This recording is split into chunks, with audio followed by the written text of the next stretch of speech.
3 girls vanished. One was never reported. One left behind a diary. And one, she never even had a name. They said they ran away. But the truth was hidden beneath a chapel for over 40 years. This is the story they tried to erase, and the girl they buried without a name. Before we start, hit subscribe to support the channel and help uncover stories that were never meant to be found. The wind scraped dry leaves across the gravel as Rachel Elwood pulled her rental car to a stop in front of the gates of Greystone Academy. The wrought iron arch still bore the school's faded Latin motto, Sapientia et Silentium. Wisdom and silence. It was a fitting phrase, she thought grimly, for a place abandoned for over a decade. She stepped out of the car and tightened her coat against the sharp October chill. The trees along the old stone wall still clung to bursts of autumn color, though most had already shed their leaves, revealing skeletal branches reaching toward the overcast sky. The buildings loomed ahead, Victorian, gray-stoned, and solemn. The demolition crews wouldn't arrive for another month, which gave her just enough time to do her job, document and catalog any materials of archival value before the wrecking ball did its work. Rachel had been here before, but only once, and not as an archivist. That memory, though blurred by time and trauma, still lived somewhere behind her ribs.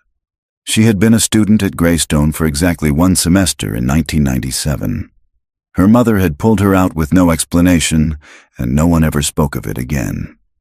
Now, 28 years old and recently laid off from her museum job in Boston, Rachel had accepted the private contract from the school board partly for the money, and partly to answer the questions no one in her family had ever dared to. She signed in with the site supervisor, a gruff man named Keller, who spent most of his days inside a heated trailer scrolling through job listings. "Don't go into the chapel," he warned her without looking up. "There's structural damage, and the 3rd floor's sealed, black mold." "I'll stay where it's safe," Rachel said. He didn't ask what she was looking for, and she didn't offer. Inside, the air was colder than outside. She wore gloves, but could still feel the chills seeping through her boots as she walked down the main hall, past trophies covered in sheets of dust, portraits of stern headmasters, and dark-paneled walls lined with empty hooks where student banners used to hang. She headed toward the library first. Of all the school's buildings, it had weathered the past decade best. Rows of oak shelves still stood firm, and the windows, though fogged with grime, let in enough daylight to cast dim golden beams across the stacks. Rachel opened her satchel and removed a digital camera, a notebook, and a fresh folder labeled Greystone, Archive Sweep. The books were nothing remarkable. Outdated science texts, dusty classics, and student yearbooks. She flipped through a few, noting the inscriptions in the front covers. To Natalie, "Don't forget who you are. Love, Ms. Krause. Ben, you'll be a great lawyer someday." Small, human touches in an otherwise cold space. Then she noticed it. In the far corner of the library, behind an overturned chair and a collapsed shelf, was a section of the wall that looked wrong. The bricks didn't match. They were newer, cleaner, and arranged slightly unevenly. Rachel crouched and ran her gloved fingers along the edge. Someone had clearly bricked up a portion of the wall, but not professionally. It looked like a rushed job, and the mortar was already cracking in places. She stood, hesitated, then retrieved the small crowbar from her equipment bag. It had been meant for opening crates, not walls. But when she wedged it between 2 bricks and leaned in, the brick gave way with a soft groan. It took 20 minutes and considerable sweat, but eventually Rachel cleared a small opening and peered inside. It wasn't a hallway. It was a room, a hidden room. She widened the gap just enough to squeeze through. The space beyond was small, maybe 8 by 8 feet, and pitch dark except for the faint light leaking through the hole she'd made. The air was stale and heavy, thick with the scent of mildew and paper rot. There was only one item inside, a small, square desk. Rachel's heart thudded harder as she approached it. The desk was wooden, chipped, and covered in a thin layer of dust. But what made her stop was the object sitting neatly on top of it, a leather-bound diary. She picked it up carefully. The cover was cracked with age, and the name etched on the inside front page read, Vivian Locke. Winter term, 1979. Rachel's breath caught. Vivian Locke. The name itched at her memory. She had heard it before, in whispers or newspaper clippings.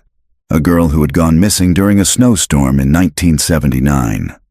One of the great unspoken tragedies of Greystone. Officially, the file said, ran away.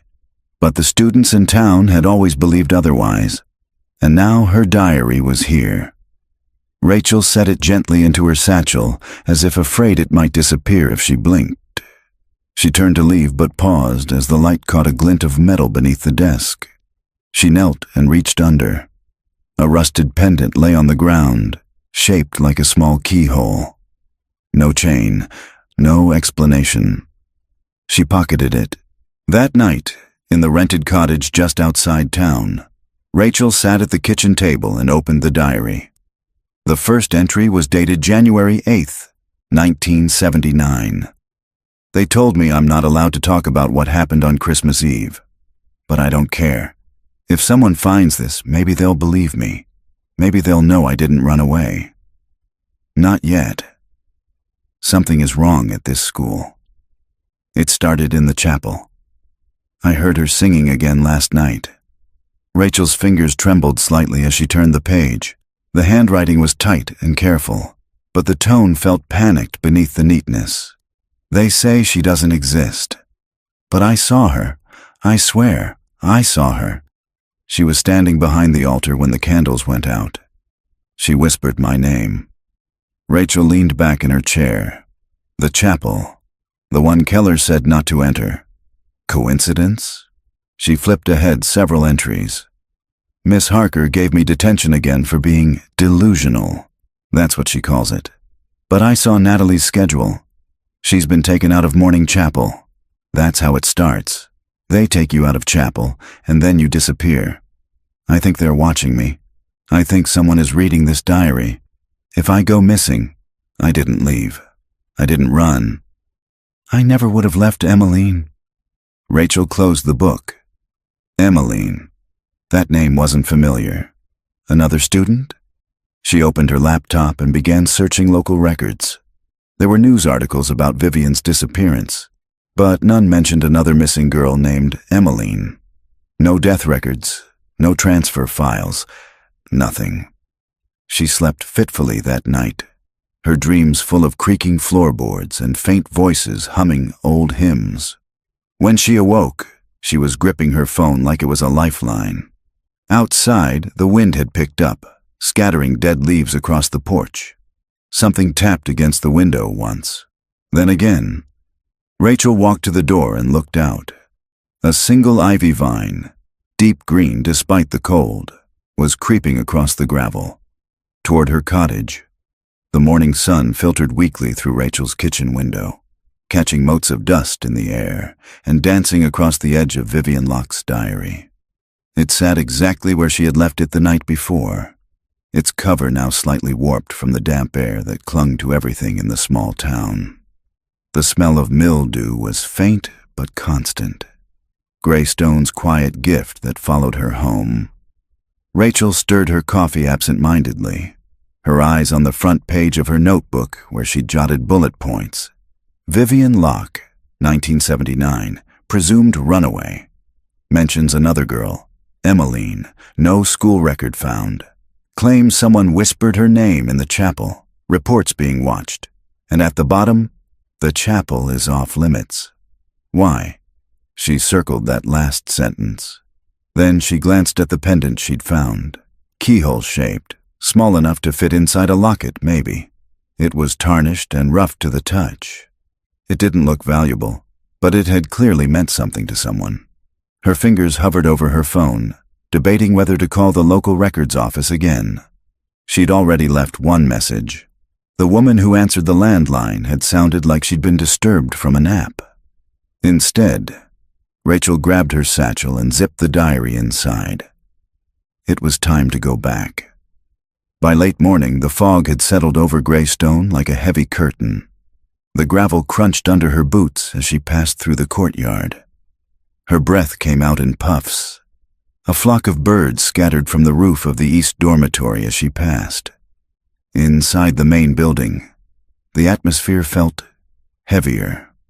She paused at the foot of the stairwell, looking up at the third floor, which was still cordoned off with yellow tape and a hand-lettered sign, "Mold, do not enter. Maybe later." She turned toward the west wing. The chapel was at the end of the hall, past the music rooms. Most of the hallway lights no longer worked. Her flashlight beam skimmed across faded murals of saints and scripture quotes in Latin.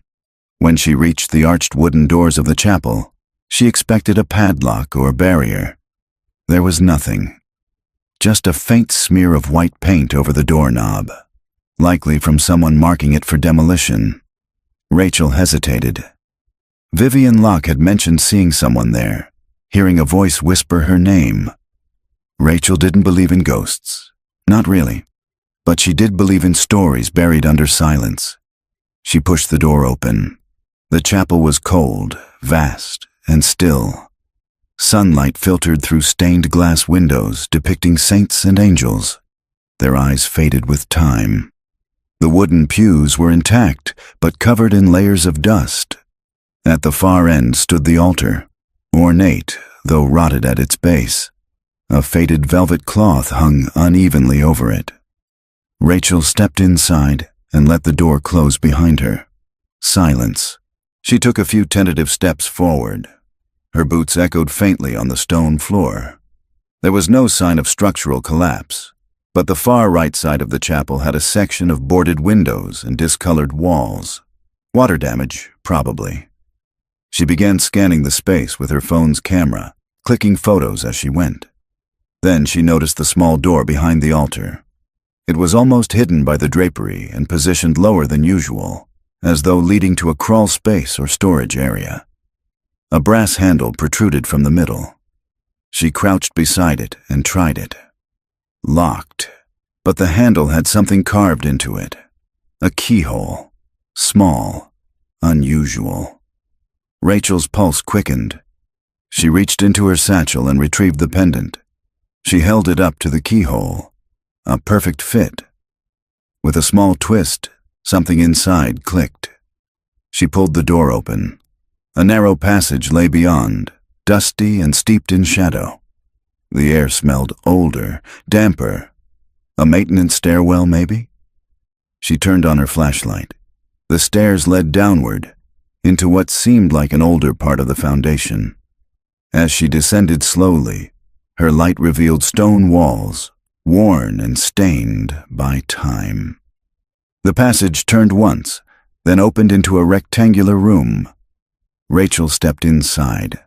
It was bare. Stone floor. Stone walls. No windows. But what struck her was the writing, etched into the stone with what looked like a nail or piece of metal. Names, dozens of them. Vivian, Emmeline, Natalie, Sarah. Others, some partially scratched out, others circled. And beneath it all, in trembling scrawl, "No one leaves unless they're forgotten." Rachel backed away slowly. Her hand brushed the wall and came away smeared with black mold. She turned quickly and hurried back up the stairs, heart hammering in her chest. She closed the hidden door behind her and stepped away from the altar, suddenly aware of how still the chapel remained. Then her phone vibrated. She fumbled it out of her coat pocket. One new voicemail from the town records office. She pressed play. "Yes, hi. Miss Elwood, this is Jeanette at the town hall. You were asking about a girl named Emmeline. I think you should come in. There's no school record, but we did find a birth certificate and an unfiled death report. No official cause. It was never finalized. Just a note.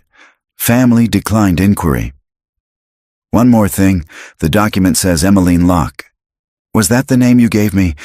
Because it seems she and Vivian were sisters. Rachel sat in her car outside the Mornington Town Hall, staring at the pale brick facade without moving. The voicemail replayed in her head on a loop. Emmeline Locke. She and Vivian were sisters. 2 sisters. One missing, the other forgotten. The name Emmeline hadn't appeared in any school files. Not in the yearbooks she'd skimmed. Not on the student rosters she'd photographed. And yet, the woman from records had found a birth certificate and an unfiled death report. A ghost in the paperwork. Rachel stepped out of the car and walked up the stairs to the building. Inside, a bell chimed over the front door. The place smelled like dust and toner. A receptionist with silver-streaked hair looked up from her crossword puzzle. "You're Rachel Elwood." "Yes, from the Greystone Project. Come with me." She led Rachel to a back room where 2 manila folders waited on the table. The receptionist sat down, folded her hands. "I didn't say this on the message, but I was a student at Greystone myself. Class of '83. Vivian Locke was a few years ahead of me. Everyone talked about her when she disappeared." "You knew her?" "Not well, but I remember her. Tall, quiet, smarter than most." "And Emmeline?"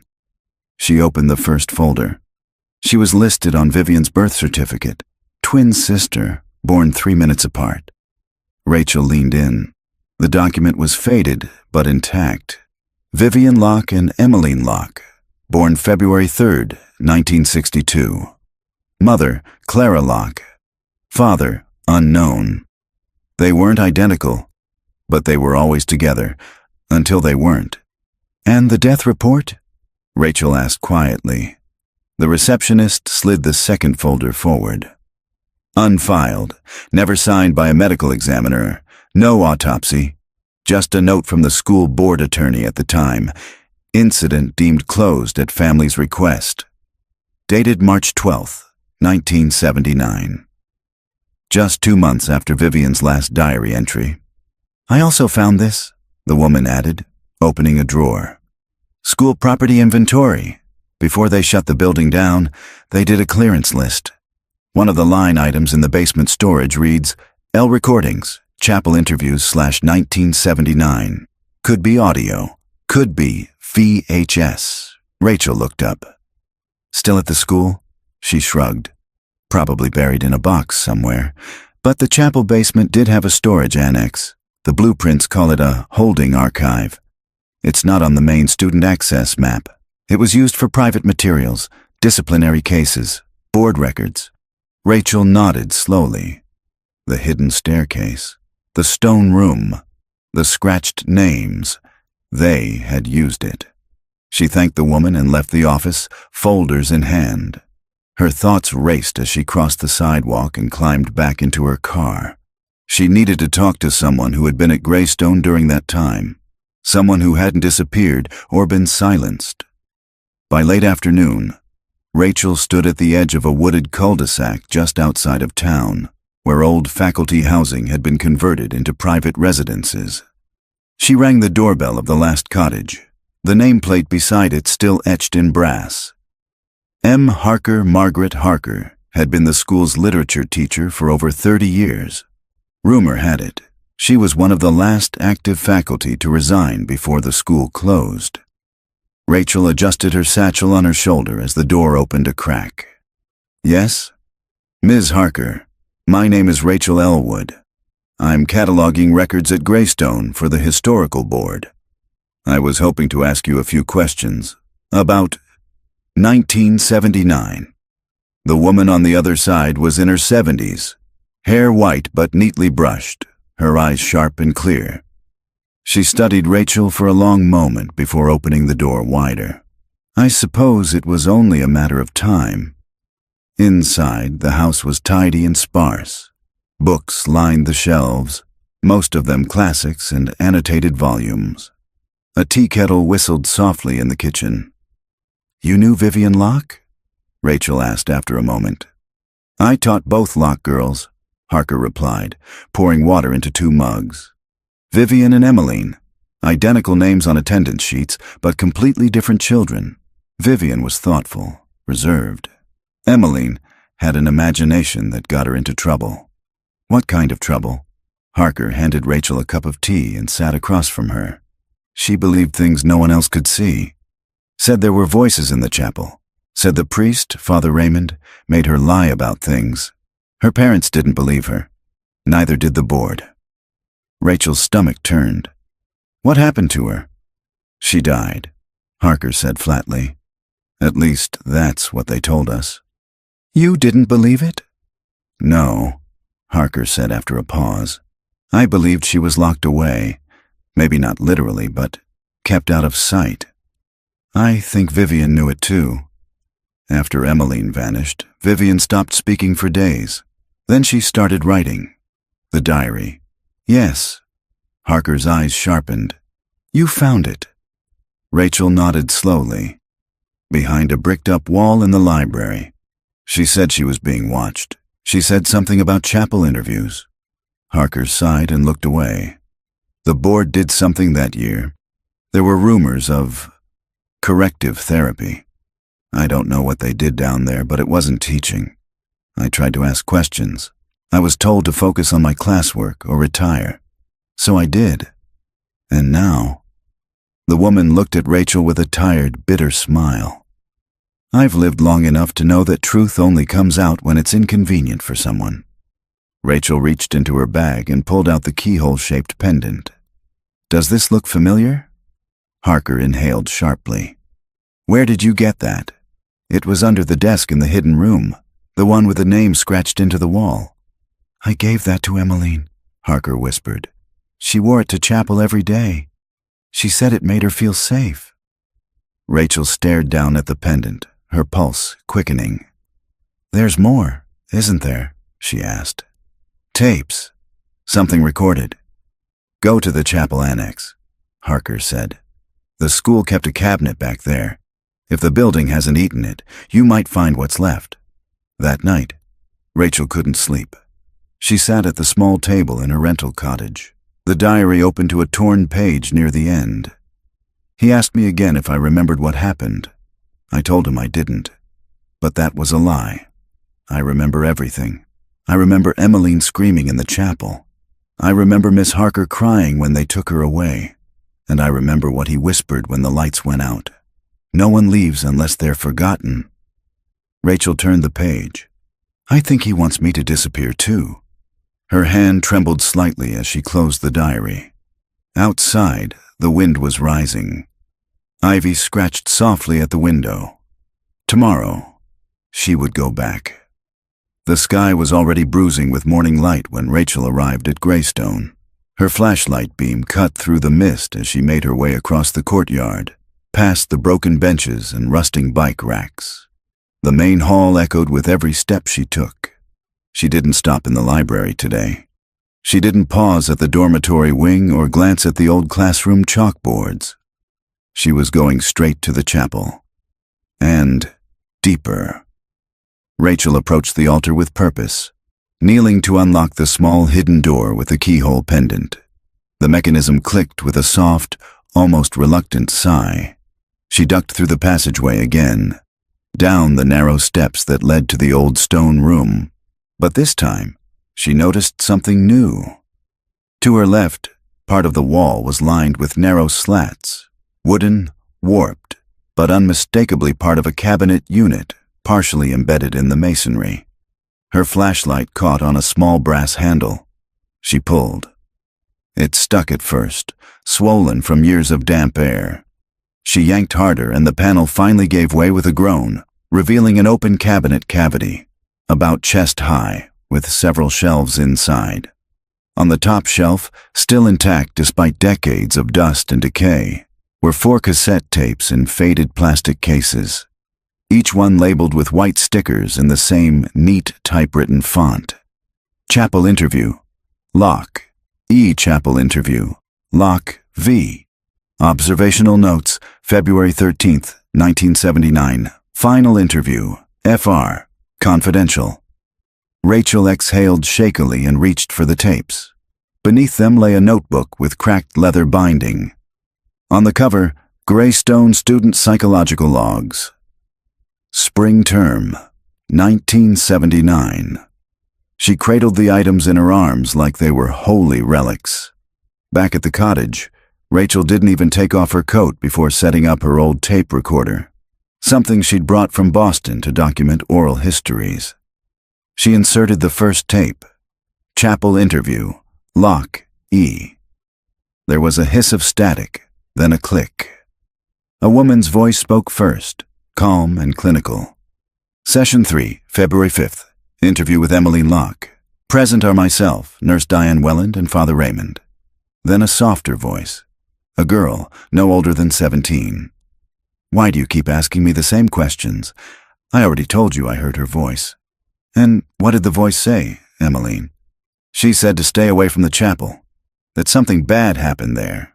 Emmeline, these stories you tell, they concern the staff. They sound like projections. Fantasies. They're not stories. You know what's down there. And what would that be? A long pause. The room with the scratched names, the one you keep locked. She screamed in there. I heard her. I know what you did to her. Click. End of tape. Rachel stared at the machine. She felt hollow. She reached for the second tape. Tape 2. Chapel Interview. Locke, V. Session 4. Interview with Vivian Locke, March 2nd. Vivian, you've been quiet since your sister's departure. She didn't leave. You took her. Your parents believe she had a psychological episode. You're under stress. It's understandable. Stop telling me how I feel. The tape crackled, and then came the priest's voice. Smooth, condescending.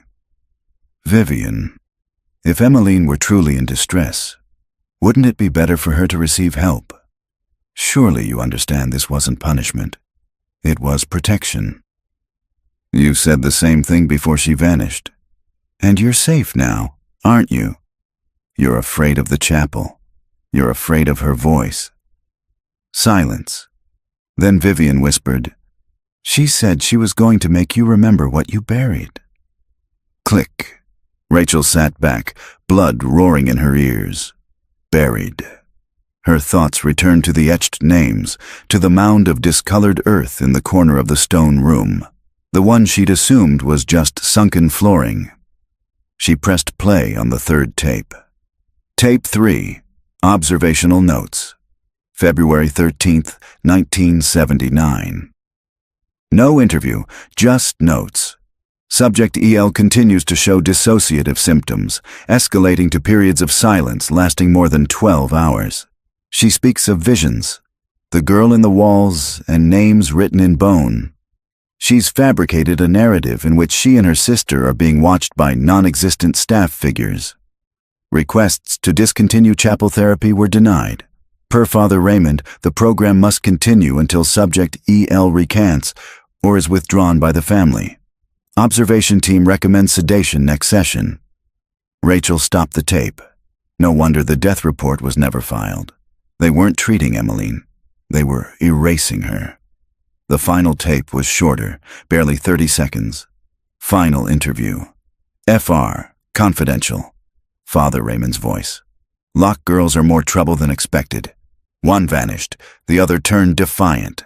This must not reach the board. We're not built for this kind of scrutiny. If anyone asks, they ran. That's all they do. Run. Memory fades faster than records, especially when no one wants to keep them. Click. Rachel sat in the stillness, hands clenched.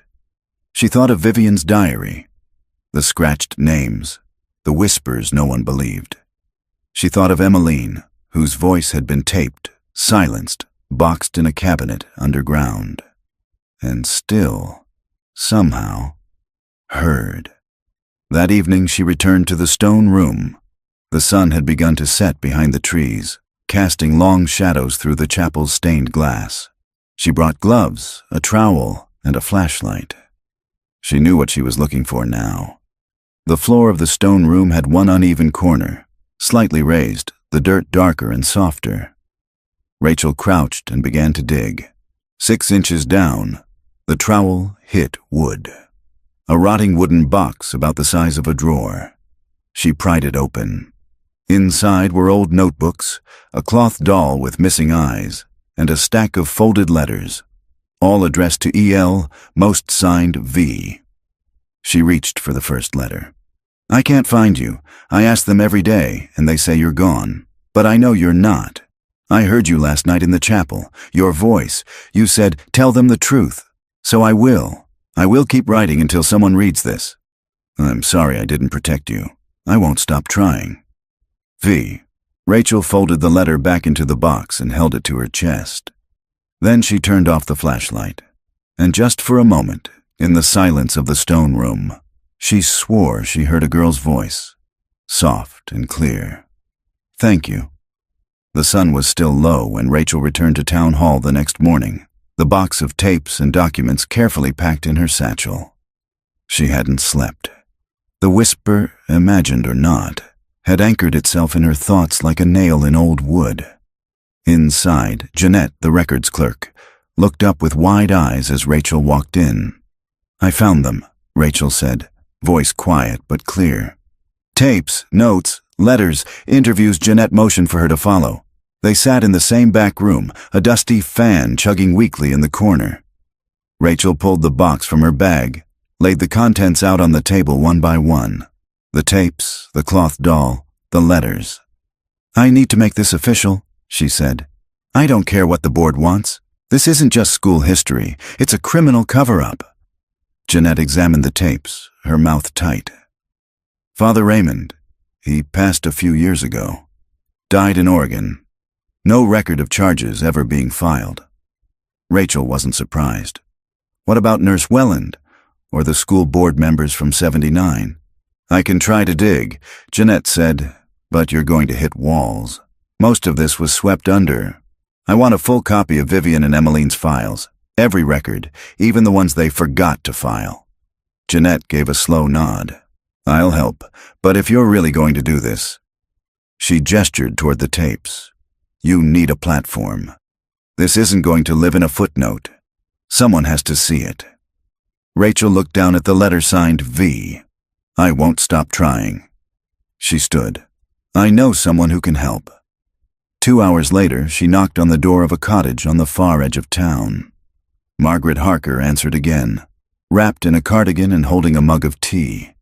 Back so soon? I found the tapes. Harker stepped aside without a word. They listened together in the parlor, surrounded by dusty books and framed certificates. Harker said nothing during the first 2 tapes. But when Vivian's voice cracked on the second tape, she said she was going to make you remember what you buried. Harker covered her mouth with her hand and looked away. Vivian gave me a notebook once, she said quietly. After Emmeline vanished, she said, if something happens, keep it safe. I never looked inside. I was afraid. She left the room and returned a moment later with a sealed envelope, yellowed and cracked. Rachel opened it carefully. Inside was a composition notebook. Pages filled with drawings, timelines, scraps of poetry, even taped-in letters. On one page, a map. A crude drawing of the chapel, the secret room, and the crypt. Another showed sketches of names scratched into the walls, the same ones Rachel had seen. At the very back was a poem, scrawled in jagged handwriting. She sang in the chapel, where no one believed, the girl with no record, the one never grieved. They buried her name and erased her face, but she waits in the quiet, in that cursed place. Rachel's hands trembled. She documented everything, she said. She was terrified, Harker replied, but she was also determined. You're the first person who's ever followed the trail. Rachel looked up. Will you help me bring this to the board? I'll testify. I'll sign whatever statement you want. But don't trust them to do the right thing, not unless the public sees it too. That night, Rachel drafted a letter. To Vermont Department of Education. Subject, formal inquiry. Greystone Academy. Student deaths, 1979. Attached, audio recordings of chapel interviews with Vivian and Emmeline Locke's psychological observation reports from 1979, witness testimony from former faculty member Margaret Harker, unfiled death report for Emmeline Locke. personal letters and documented timeline burial location under Chapel Annex, requesting formal investigation into wrongful death, falsified records, and institutional abuse. Please confirm receipt. Rachel Elwood, Historical Research Consultant, Mornington Preservation Board, contracted. She attached a copy of the folder and hit send. Then she opened a clean document and began writing something else. A story. One without footnotes or institutional formatting. A narrative. A girl who disappeared. Another who fought to remember her. A school that chose silence over truth. The next morning, she arrived at Greystone for what she intended to be the last time. The morning was unusually still, and for a moment, she stood at the edge of the courtyard, just listening. She walked slowly through the hall, past the muraled walls, the dusty library, and the bricked wall that once hid a diary, down the chapel steps, into the stone room. She stood at the spot where the box had been buried. She placed a small placard on the wall, wrapped in protective laminate, in memory of Emmeline Locke, 1962 to 1979, silenced, forgotten, found. May your voice echo louder than the ones who buried it. Then, finally, Rachel stood in the chapel's stained glass glow, looking up at the faces of saints. For once, they seemed to be watching her back. 3 days passed before the school board responded. The email came without fanfare, just a plain text message in Rachel's inbox, tucked between newsletters and automated bills. Subject: Inquiry into historical materials, Greystone, Ms. Elwood. Thank you for forwarding your findings. We are currently reviewing the material. Given the sensitive nature of the documentation, we have referred the matter to legal counsel for evaluation and appropriate response. At this time, we request that you refrain from further publication or disclosure of this material until our review is complete. Board of Trustees, Mornington Educational Trust. Rachel stared at the message. It was polite, it was vague, and it was a threat. She forwarded the email to Jeanette and Margaret Harker with a single line beneath. They want me to be quiet. Jeanette called 5 minutes later. That's their way of warning you, but they can't touch you, Rachel, not if you go public. I'm not afraid, she said, and meant it. But she also hadn't slept. Maybe not, Jeanette said, but I'd still watch your back. Rachel looked at her wall, where she'd pinned a printout of the scratched names, Vivian's sketches, and copies of the diary entries. It wasn't a conspiracy board, but it was close. She clicked open her blog draft. Title: She Didn't Run. What Greystone Tried to Bury. By Rachel Elwood. For over 4 decades, the disappearance of Emmeline Locke was quietly explained away by officials as a runaway case. No autopsy, no investigation, no closure. But Emmeline didn't run. I've found the tapes, the records, the personal letters. I've spoken to the people who were there. And now, after 46 years, it's time we listen to what was never meant to be heard. She hit publish. The story exploded overnight. By noon, regional news outlets were calling. By evening, the article had been shared over 10,000 times. Journalists, podcasters, cold case researchers, even former students of Greystone began chiming in online. Some posted old class photos. Some remembered Emmeline, quiet, pale, always drawing. Others said they had forgotten her entirely until reading the name. That night, Rachel received an anonymous message. They're going to try and make this go away again. Be careful where you walk alone. She stared at it for a long time, then deleted it. The next morning, the board released an official statement. While we acknowledge that material from the 1979 term has surfaced, the Board of Trustees wishes to clarify that these records do not reflect the current mission or operations of the Mornington Educational Trust. The leadership at that time is no longer associated with the institution, and many key individuals are deceased. We are cooperating fully with local authorities in any historical investigation. We ask that the public respect the privacy of families involved as we undertake this sensitive review. Rachel read the statement 3 times. It was careful, sanitized, and empty. But the story had already caught fire. And then came the message she hadn't expected. Vivian Locke. Message request. The notification stopped her cold. She clicked without hesitation. Hi, my name is Ruth. I'm Vivian's daughter. She passed away in 2012. I've been going through her things lately. I found her journal, the names, the sketches, the chapel. I thought she was writing fiction. But now I see your article. I want to help. I think she meant for someone to know. I think she meant for someone like you. Rachel stared at the message. She reread it twice. Vivian had kept documenting. Even after leaving Greystone. Even after silence. 2 days later, Rachel met Ruth Locke in a cafe outside of Boston. Ruth was in her early 30s, with her mother's sharp cheekbones and dark eyes. She brought with her a cardboard box filled with notebooks and letters. Vivian's private archive. Rachel helped her sort them for hours. She never talked about her sister, Ruth said. Only in little ways. A song she liked. A nickname she used for me, M. I always thought it was short for Emma. Rachel opened one notebook. At the top of the page, they took her because they could. But they didn't count on memory being louder than silence. Later that evening, as Rachel drove back toward Mornington, her phone buzzed with a call from Margaret Harker. She answered on speaker. Rachel, the older woman said, voice tight. The demolition has been moved up. What? It wasn't scheduled for another 2 weeks. They posted signs today. Hazard notice, asbestos scare. They're sealing the campus by Monday. Rachel gripped the wheel tighter. They're going to destroy the chapel. Yes. Then I need to get back in before they do.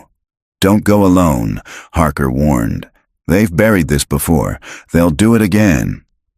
That night, Rachel parked at the edge of the Greystone woods. The gates were locked. The signs posted.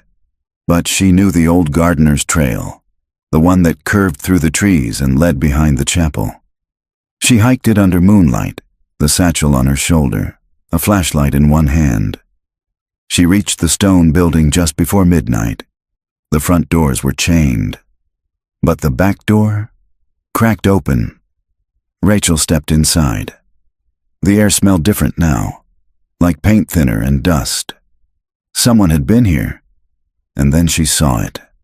The stone room below the chapel had been cleared out, the names on the wall scrubbed with acid wash. The burial spot? Empty. The placard she'd left behind? Gone. Only one thing remained.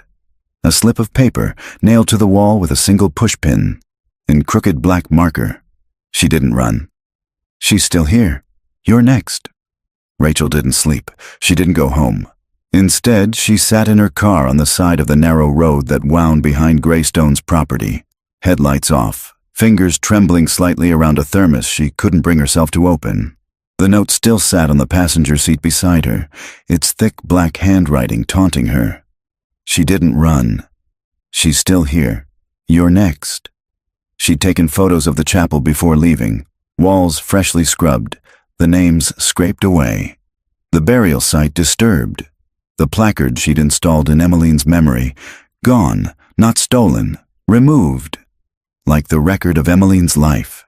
Again. It wasn't just institutional neglect anymore. Someone was still watching, still invested, and that meant someone who had been there in 1979 was still alive, and still covering their tracks. The next morning, Rachel met Jeanette at town hall. They spoke in hushed tones. Are you absolutely sure no one outside the board had access to those records? Rachel asked. Jeanette didn't answer immediately. Then she said, There's one name that keeps coming up in old maintenance logs. Not a teacher, not clergy, just listed as grounds and repairs. She handed over a photocopy from a personnel record. Name, Franklin H. Merritt. Role, maintenance supervisor, 1965 to 1990. Last known address, Mill Creek Apartments, number 102, Mornington. Note: requested continued access to facilities post-retirement.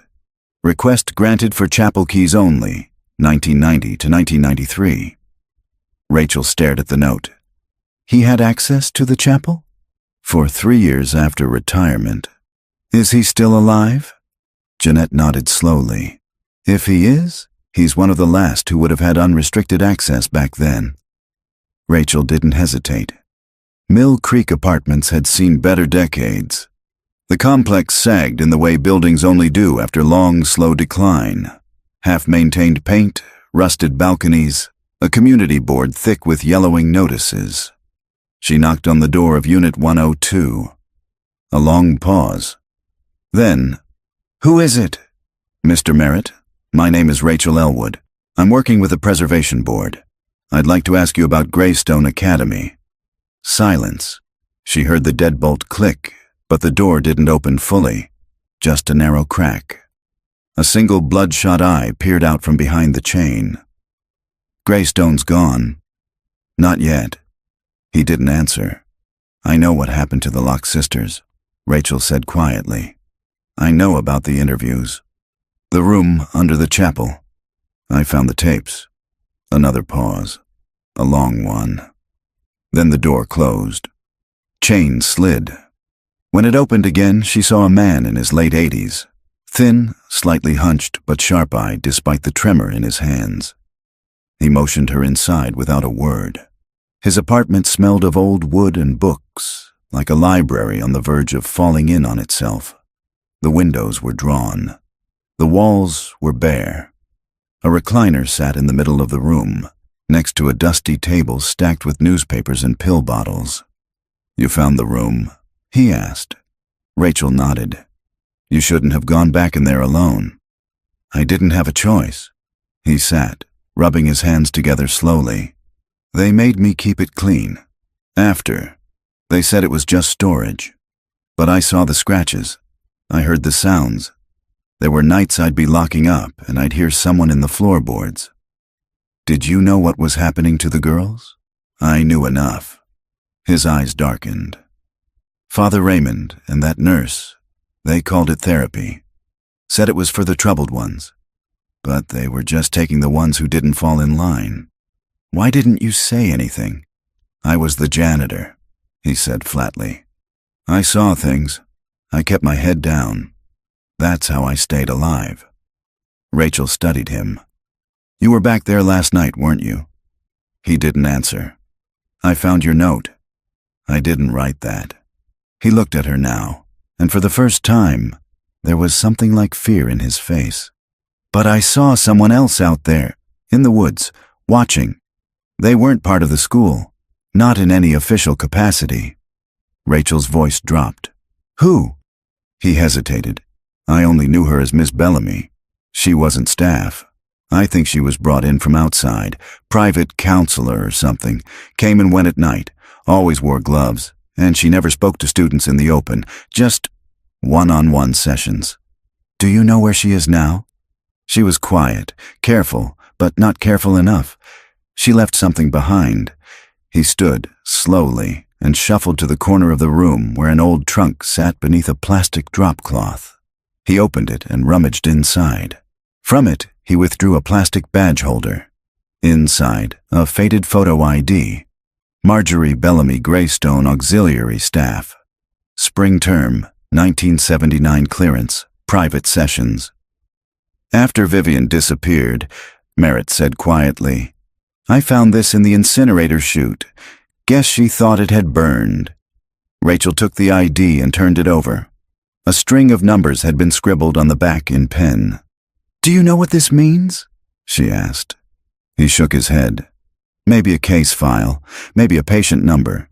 But if she's still around, I'll tell you this. She won't want to be found." Rachel slipped the ID into her satchel. "She's going to be." Back in her cottage that night, Rachel uploaded everything to 3 separate cloud accounts and scheduled a second blog post to go live at midnight, just in case. She wrote it fast, fingers flying. There's still someone watching, still someone out there who doesn't want this truth to come out. And now I have her name, Marjorie Bellamy. She was there in 1979. She worked with the girls who disappeared. She called it therapy. But the only thing they were treated for was disobedience. She hit schedule. Then she turned off the lights, checked the locks twice, and went to bed with a pendant, Emmeline's pendant, under her pillow. Just in case. Marjorie Bellamy wasn't on social media. There were no Facebook profiles, no LinkedIn entries, no photos tagged by friends or relatives. Her name had disappeared from public record sometime in the early 1990s, just after Greystone closed its doors. But Rachel had the ID, and the number on the back wasn't random. After hours of online digging through court archives and newspaper scans, she found it, buried in a forgotten database of state-issued practitioner licenses from the late 1970s. Bellamy, Marjorie A. License number 44731. Provisional psychological counselor issued, February 1978. Suspended, June 1980. Reason, ethical violations. Details unavailable. Last known address, Dover, Vermont. The moment Rachel saw it, she knew. Bellamy hadn't vanished. She'd simply gone underground. It was a 4-hour drive to Dover. Rachel made it in 3.5. She parked in front of a weathered blue house set back from a quiet rural road. Overgrown shrubs flanked the front porch. A rusted mailbox leaned sideways, its flag long gone. The driveway held no car, but smoke drifted from the chimney. She knocked once. No answer. She knocked again. The curtain in the left window shifted slightly. Someone was home. Rachel called through the door. "Ms. Bellamy, my name is Rachel Elwood. I need to talk to you about Greystone Academy." Silence. Then, after a long pause, the door cracked open. The woman who appeared was well into her 80s, dressed in a heavy cardigan and thick wool socks, her white hair pulled back into a bun. Her eyes were pale and unfocused, but they locked onto Rachel with uncanny precision. "Why now?" she said. Rachel's heart skipped. "You know why." Bellamy stepped aside. Inside, the house was surprisingly clean, sparse, quiet, but well kept. A wood-burning stove glowed faintly in the corner. The walls were mostly bare, except for a few water-stained paintings, landscapes, all in shades of gray. "I don't speak of the past," Bellamy said as Rachel stepped inside. "You already did," Rachel replied, and placed the photo ID on the kitchen table. The old woman flinched slightly, like she'd been slapped. "I found the tapes," Rachel added. "I've heard Emmeline, I've heard Vivian, I've read the diary, I've seen the wall." Bellamy sat down slowly. "Vivian kept digging," she said, "even after the school told her to stop, even after the chapel was closed to students. I tried to warn them, you know. I said the girl wasn't stable. Emmeline? All of them," she said, almost to herself. "They thought they were stronger than the system. That's the worst kind of mistake." Rachel's pulse quickened. "What was the therapy, Marjorie?" Bellamy looked up sharply. "You think we hurt them? I know you did." She studied Rachel for a long time. "We were told they were dangerous. Not criminal, not broken, just disruptive. They didn't conform. They resisted the rituals, the structure, the prayer groups. Vivian was too quiet.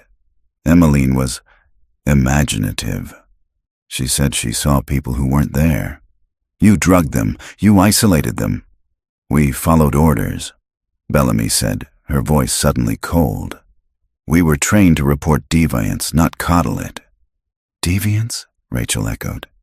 Bellamy's lips curled. "Vivian wrote about you, you know, or someone like you. She said there would always be another one." Rachel's hand hovered near her bag. "I didn't kill anyone," Bellamy said. "No, but you helped bury them." Bellamy's pale eyes narrowed. "And now you want to exhume everything. Dig it up for strangers. What do you think that will accomplish?" Rachel stood. "I think people deserve the truth, especially the ones who didn't survive to speak it." Bellamy said nothing. Rachel turned to leave. "Wait," the old woman said. "There's something I want to give you." Rachel froze. Bellamy moved slowly to a cabinet in the corner of the room. She opened a drawer, pulled out a thin black journal, and handed it over. "I kept notes," she said. "Not sanctioned, not official. I wrote them because I had to. I started dreaming about the girls, even after I left. Vivian, Emmeline. There was one more too, a third girl. Her name was Delia. No one ever filed her disappearance." Rachel took the journal with shaking hands. "I don't expect forgiveness," Bellamy said. "I know what I did." "You didn't stop them." "I didn't," she admitted. "But I couldn't stop her either." Rachel's brow furrowed. "Her?" Bellamy's eyes went distant. "There was someone above the board. A benefactor, private donor.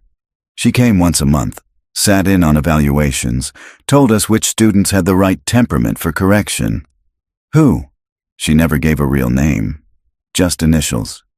"ER, and she always wore gloves." Rachel stared. "Do you have anything of hers?" Bellamy shook her head. "She never left a trace." Rachel tucked the journal into her satchel. "Now she has one." That night, back in Mornington, Rachel sat in her cottage with the journal open across her lap. Bellamy's handwriting was neat and efficient, notes compressed into small margins. March 1st, 1979. Emmeline refused again, locked herself in the chapel, screamed when approached, scratched Vivian's name into the wall. Vivian says they spoke in dreams, hallucination or trauma response. Raymond thinks Emmeline is destabilizing the others. Suggested full removal. March 4th, Vivian found the ledger. How? She says she told her about the room under the altar. Refuses to say who. There's another one, she says. A third voice. Rachel turned the page. At the bottom, scrawled in shaky pen. I saw the girl again. Not Emmeline, not Vivian. The one in the walls. The one we never named. The sun was barely up when Rachel returned to the chapel. It was sealed. A heavy padlock had been bolted through the front door handles, and a notice stapled across it. Demolition zone. Entry prohibited. But the back trail still existed. The old gardener's path through the woods, overgrown but navigable. She followed it, the black journal clutched to her chest. Bellamy's final entry etched into her mind. I saw the girl again. Not Emmeline, not Vivian. The one in the walls. The one we never named. The chapel door groaned when she pushed it open. The lock had been removed, cut or forced. Someone else had come here recently. Rachel stepped inside and paused. Something had changed. The air was warm, damp, and it smelled of lilacs. Not dust, not decay. Lilacs. The same scent she remembered from one of Vivian's diary entries. She left lilacs by the altar, said they kept the voice calm. Rachel descended the chapel stairs quickly, flashlight in hand. She found the stone room beneath as dark and bare as before. The wall was scrubbed, yes, but the etchings were still faintly visible, like bruises beneath skin. And there, beneath the place where she'd found the box, was something new. A child's drawing, folded, slipped between two loose floor stones. Rachel picked it up and carefully unfolded the paper. Crayon on faded construction stock, drawn with the unsteady hand of a young girl. A stick figure inside a chapel. A wall covered in scribbles, and behind the wall, a second figure. Smaller, half-faded, eyes like empty circles. At the bottom of the page, me and her. She lives in the wall. No name. Back at the cottage, Rachel laid the drawing beside Bellamy's journal, Vivian's diary, and the tapes. Each thread had led her closer, but they weren't converging on Emmeline or even Vivian anymore. They were converging on someone else. A third girl, a lost file. A student who was never enrolled. No photo, no signature. She called Jeanette at town hall. Can you check the intake logs again? Rachel asked. Look for any names that were withdrawn before the semester started, or any students who were placed at Greystone off record. Jeanette sighed. That's not how it works, Rachel. If they weren't enrolled, they're not in the system. What about ghost entries? Jeanette paused. Ghost entries? You know, placeholder files. Used when a name's omitted or the records are sealed. There was a long silence on the line. Then, give me an hour. The call came 40 minutes later. Jeanette's voice was tight, clipped. I found one. Rachel sat up straight. What's the name? There isn't one. It's a blank file, just a number. GS794-C. No photo, no parental info, no room assignment, but it's listed as restricted session participant. Same program code as Emmeline's? Rachel's blood ran cold. That's her. The file is dated January 6th, 1979, same week Emmeline started her therapy sessions. Where's the file now? Pulled, Jeanette said. Archived to off-site storage, and you'll love this. The request to archive it was made in 1983 by someone named E. Rutherford Rachel Froze. E.R., she whispered. The benefactor. The woman Bellamy described. The one above the board. Can you get me the storage address? Rachel asked. I can try, but be careful, Rachel. If this woman's real and still alive, she's been one step ahead this whole time. I know, Rachel said. That's why I'm going to catch up. The record storage facility sat in an industrial park on the edge of town. 3 acres of beige concrete boxes and humming lights. Rachel signed in at the front desk, flashed her temporary research credentials, and was escorted to a climate-controlled room with 6 rows of shelving that stretched to the ceiling. Boxes tagged GS794C, the clerk said. But we don't open sealed government records. You'll need written approval for access. Rachel nodded politely. Of course. The moment the clerk left, she moved fast. She found the shelf, middle row, box 794-C, locked, padlocked. But she noticed the corner of the lid had been recently disturbed. A torn seal, adhesive fresh. Someone else had already looked inside. Rachel retrieved her lockpick set, the one she kept for crate emergencies, or so she told herself, and went to work. 30 seconds later, the lock clicked. She opened the lid. Inside, a single manila folder. She opened it slowly. Redacted student case file, GS794-C. Subject was placed in care under donor-funded initiative for cognitive rehabilitation. Behavioral profile. Withdrawn, nonverbal, drawn to chapel location. Found creating patterns in basement walls. Subject denied access to all common areas. Staff directive. Isolate. Record. Observe. Subject name. Redacted. Status. Facility death. Unrecorded. Recommendation. No formal record. No burial record. Mark as facility loss and suppress. Rachel stared at the words. Facility death. Unrecorded. There had been a third girl, and they had erased her entire existence. On the last page was a photo, not a school portrait, just a blurry surveillance shot. Black and white. A girl, maybe 9 or 10 years old, standing at the edge of a shadowed corridor, eyes wide, staring at the camera. No name, just a piece of tape across the bottom. The Silent One. Rachel backed away from the box. This was the girl Vivian dreamed of. The girl Bellamy feared. The one Emmeline whispered about in her final sessions. And she'd been locked in the chapel long before Vivian or Emmeline ever got there. That night, Rachel uploaded her findings to every outlet she could reach. Local news, national missing persons databases, and her blog. She titled the post, The Girl Who Wasn't There. Inside it, she included everything. The sealed file, the unnamed photo, the archive directive to suppress, Bellamy's journal, Vivian's sketches, the crayon drawing. She ended with one line. Someone erased her name. I won't. Then she hit publish. She sat in the silence of her cottage for a long time. At 3:14 a.m., her phone buzzed. No number, just one message. You should stop digging. Some names are meant to stay buried. Rachel stared at the screen, then typed back, "Not this one." The fallout came fast. Within 24 hours of Rachel's blog post about the silent one, local reporters showed up in Mornington. National outlets followed. A crime podcast released a special episode called The Girl Without a File. And suddenly the school board, the same one that had tried to ignore her, was panicking. They issued a rushed statement. "We are aware of newly surfaced materials involving undocumented student cases at Greystone Academy. An independent review panel will be established. We extend our sympathy to the families affected." But there were no families listed, because the girl in the photo, the silent one, had no official name. Jeanette called the next day. Someone broke into the records room. Rachel felt her stomach drop. What did they take? Nothing, technically.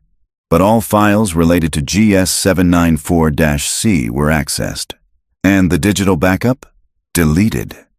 Who has clearance? Only 3 people, and I'm one of them. Rachel's voice was tight. Who's the third? Jeanette hesitated. Eleanor Rutherford. Rachel nearly dropped the phone. She's still on the board? She never left, Jeanette said. She doesn't attend meetings, but she signs the checks. Quiet power. Rachel's fingers clenched around the armrest. She's ER. She always has been. Rachel had known this would come eventually. The face behind the curtain. The one who had orchestrated it all. The therapy, the isolation, the erased student. But knowing her name wasn't enough. She needed proof. She needed something Eleanor couldn't explain away. So Rachel did the only thing she could think of. She went back to Greystone. It was just past midnight when she arrived, flashlight in hand, satchel slung over her shoulder. The fog rolled low across the grass. The chapel doors were still sealed with yellow warning tape, but someone had already sliced through it. Inside, the air felt charged, like it remembered her. She walked down the narrow staircase to the stone room below. This time, she wasn't looking for what had been buried. She was looking for what had been missed. She tapped along the far wall with the handle of the flashlight, listening for hollows. Then she heard it, a different echo. Slight, subtle. She knelt and pressed her ear to the stone. Silence. Then